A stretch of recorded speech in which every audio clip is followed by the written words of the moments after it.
why Corner Gas was so genius. If you grew up with TV shows like The Andy Griffith Show, warm, small-town stories where the biggest crisis is someone being a little too stubborn, then Canadian TV's Corner Gas will feel instantly familiar.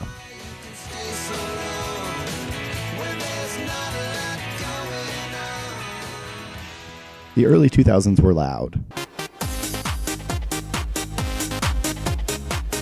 Corner Gas was quiet. Think about TV in 2004. Everything was getting bigger, darker, louder. Reality TV was exploding.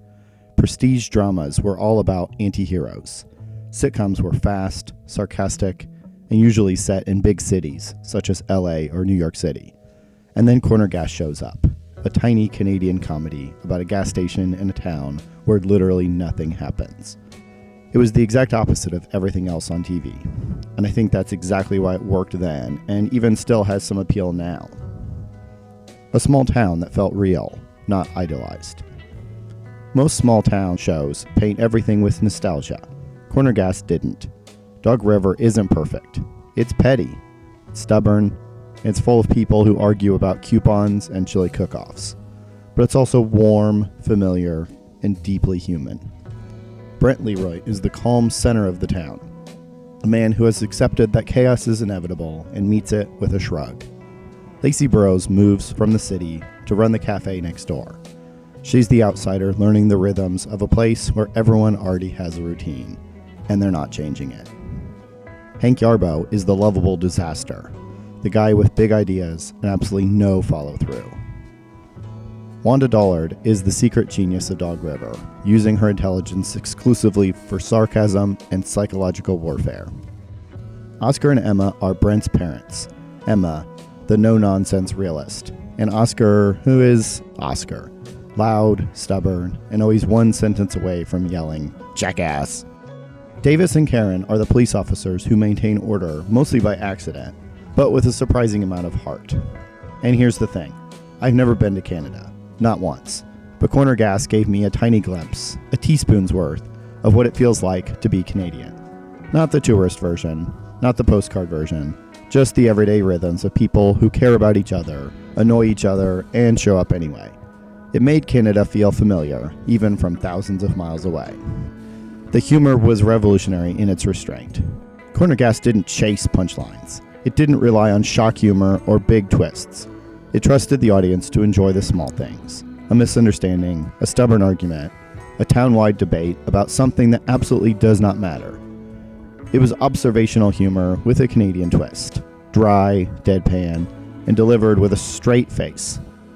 In a decade obsessed with spectacle, Corner Gas said, "Let's just watch Hank try to fix something he definitely shouldn't be touching."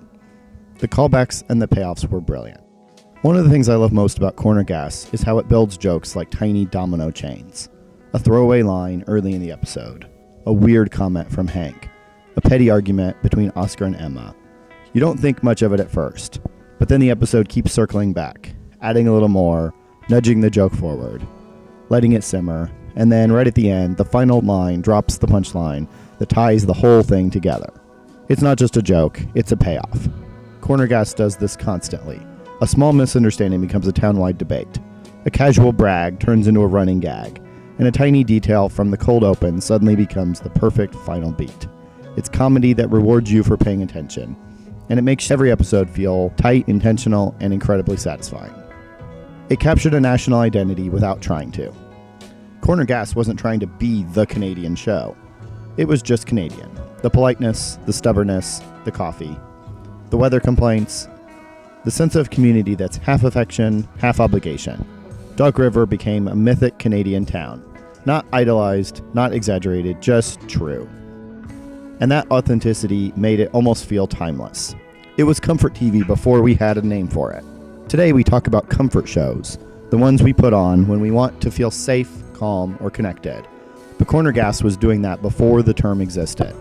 It was a show about ordinary people living ordinary lives, and somehow that felt extraordinary. It reminded us that the small stuff matters, that community matters, and that life doesn't have to be dramatic to be meaningful. Corner Gas wasn't flashy, wasn't loud, it wasn't trying to reinvent television. It was just honest and funny and human. And in the early 2000s, a time of noise, anxiety, and constant change, that honesty was genius.